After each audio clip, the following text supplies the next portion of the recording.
ठीक है, हमें फॉर्मूले याद करने हैं। अगर मुझे फॉर्मूले याद हो जाते हैं तो मैं यूनिट और डायमेंशन दो चीज निकाल सकता हूँ। ठीक है, जैसे कि अगर मुझे डायमेंशन फॉर्मूला निकालना है तो डायमेंशन के लिए तीन चार बातें मुझे याद रखना होता है। अगर मुझे डायमेंशंस निकालनी है तो डायमेंशन में अगर मैं मास देखता हूँ तो मास का मुझे m लेना पड़ेगा। अगर मैं लेंथ देखता हूँ तो लेंथ का मुझे l लेना पड़ेगा। और अगर मैं टाइम देखता हूँ तो टाइम का मुझे t लेना पड़ेगा। ठीक है, टेम्परेचर देखता हूँ, टेम्परेचर का k लेना पड़ेगा, केल्विन। ठीक है, अगर टेम्परेचर देखते हैं तो टेम्परेचर का केल्विन के लेना पड़ता है। और इलेक्ट्रिक करंट देखते हैं, इलेक्ट्रिक करंट, तो इसका मुझे ए लेना पड़ता है। ठीक है, ये क्लास 12 तक। वैसे हमें 3-4 से काम हो जाएगा, फिर भी मैंने आपको बताया कि मास, लेंथ और टाइम, टेम्परेचर और इलेक्ट्रिक करंट के लिए ये सिंबल यूज किए जाते हैं डायमेंशंस में। ठीक है, हमारा यहाँ पे टारगेट ये है कि हम किस तरह से यूनिट और डायमेंशन को फाइंड आउट करें। ठीक है, कैसे, फॉर्मूले को याद करके। ठीक है, कैसे, हमारे पास सबसे पहले डेराइव यूनिट होंगी, तो पहला हम निकाल लेते हैं। सबसे पहला है हमारे पास डेराइव यूनिट एरिया। ठीक है, हमारे पास फिजिकल क्वांटिटीज होंगी। फिजिकल क्वांटिटी या तो डेराइव हो सकती है या फिर जैसी है फंडामेंटल फंडामेंटल हो सकती है या डेराइव हो सकती है। मेनली हमारे पास डेराइव क्वांटिटी है, डेराइव फिजिकल क्वांटिटी। उनका हमें क्या निकालना है, यूनिट और डायमेंशन हमें निकालना है। ठीक है, तो सबसे पहले मेरे पास क्या है, एरिया है। तो एरिया को मैं क्या लिख सकता हूँ, लेंथ इंटू ब्रेथ लिख सकता हूँ, एल इंटू बी। ठीक है, अब देखो दोनों निकाल के चलेंगे, यूनिट भी और डायमेंशन भी। ठीक है, अब देखें लेंथ का मतलब क्या होता है, इसकी यूनिट लेंथ को मीटर में मेजर करते हैं और ब्रेथ को भी मीटर में आप मेजर कर सकते हैं। और इसको मल्टीप्लाई करेंगे तो क्या हो जाएगा, मीटर स्क्वायर। यहाँ पर इसकी यूनिट हो जाएगी, क्या हो जाएगी, मीटर स्क्वायर इसकी यूनिट हो जाएगी। ठीक है, लेंथ का जो डायमेंशन है, डायमेंशन जो इसका है, तो डायमेंशन क्या है, लेंथ का एल है, ब्रेथ का भी क्या होगा, अपने आप में एल हो जाएगा। ठीक है, तो ये हो जाएगा आपके पास एल स्क्वायर।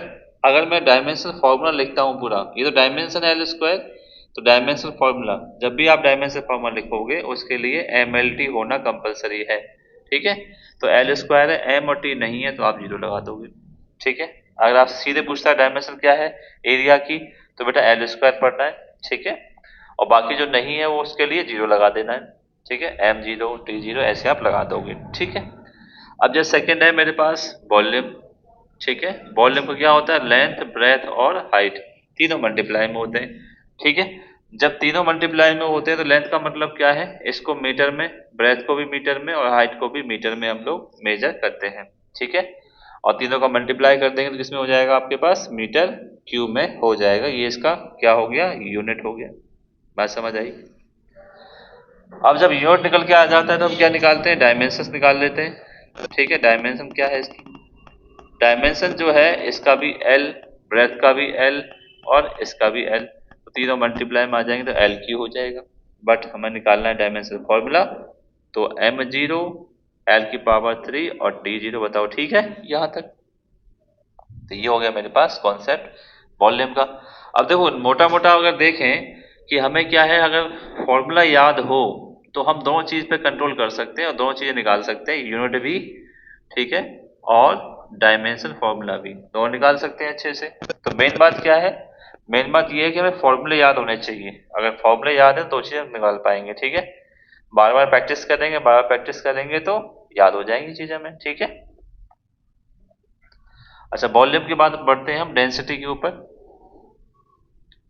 डेंसिटी, ठीक है, नंबर थर्ड क्या है, डेंसिटी। नंबर थर्ड है बेटा डेंसिटी।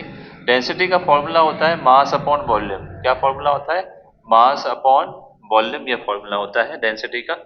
मास का अगर यूनिट देखें तो मास को मैं केजी मेजर करता हूं, तो वॉल्यूम को मीटर क्यूब में, अभी हमने देखा था वॉल्यूम एलवीएच होता है, मीटर क्यूब इसकी यूनिट होती है।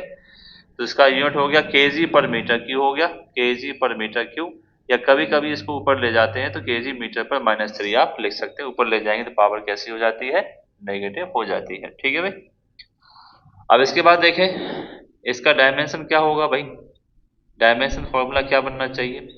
तो मास को मैं m से रिप्रेजेंट करता हूं, वॉल्यूम को l की पावर 3 से, तो डायमेंशन फॉर्मूला आपका बन गया m l -3, t नहीं है तो जीरो लगा दूं, ये डायमेंशन फॉर्मूला बन गया। बात ठीक है, जहां मास देखोगे वहां m लगाना है।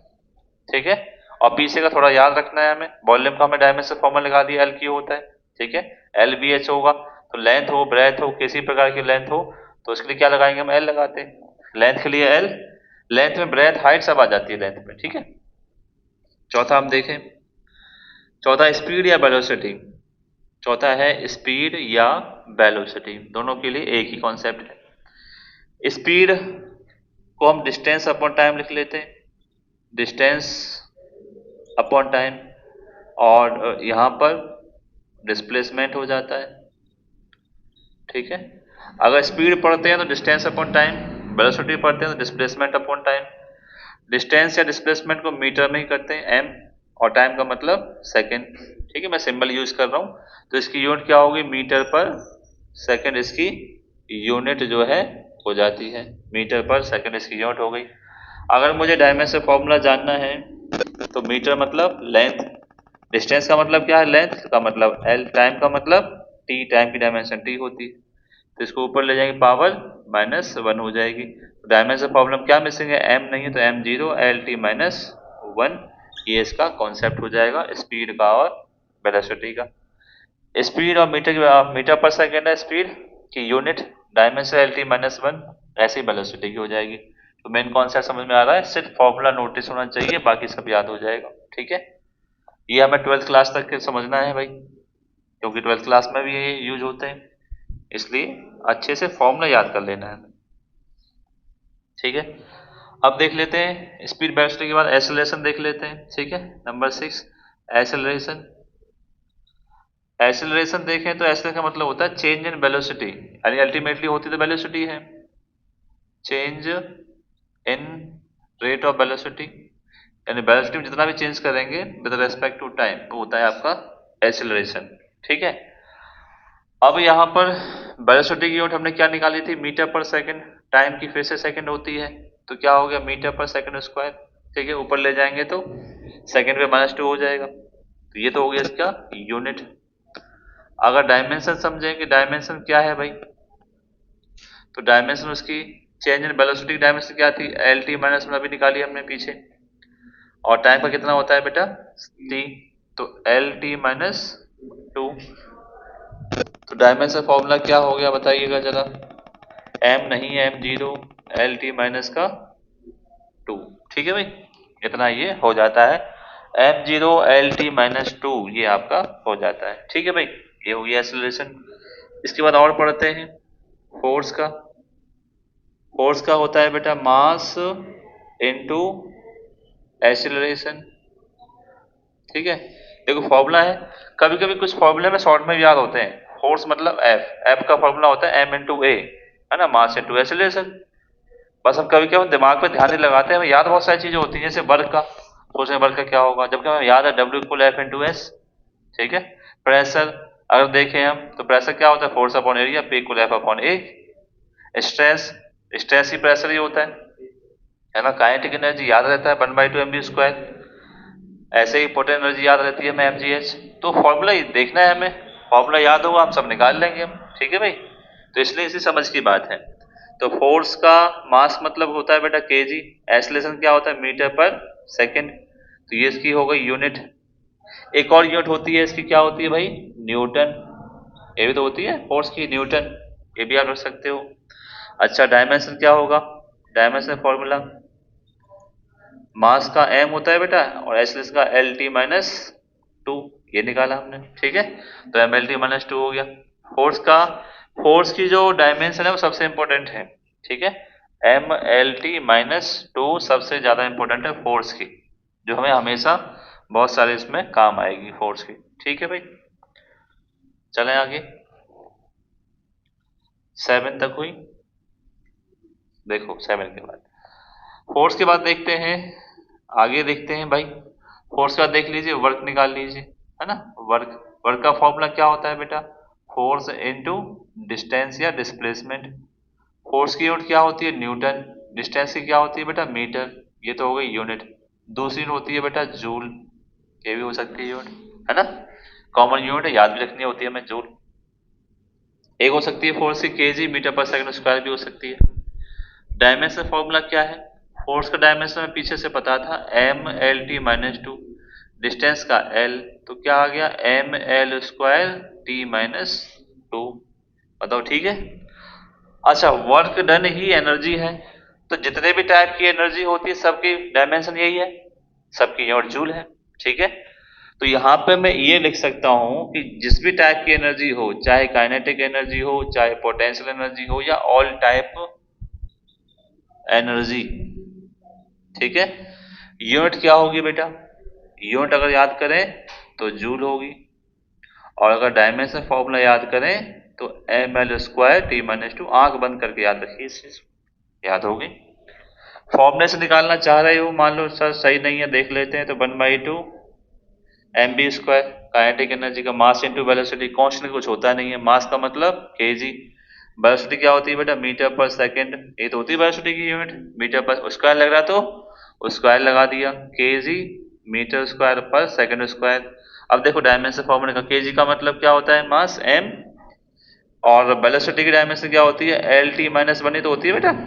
वेलोसिटी का स्क्वायर लग रहा है तो क्या लगा देंगे? स्क्वायर सब दोनों पे लगा देंगे, ml² T-, देखो सही आया है।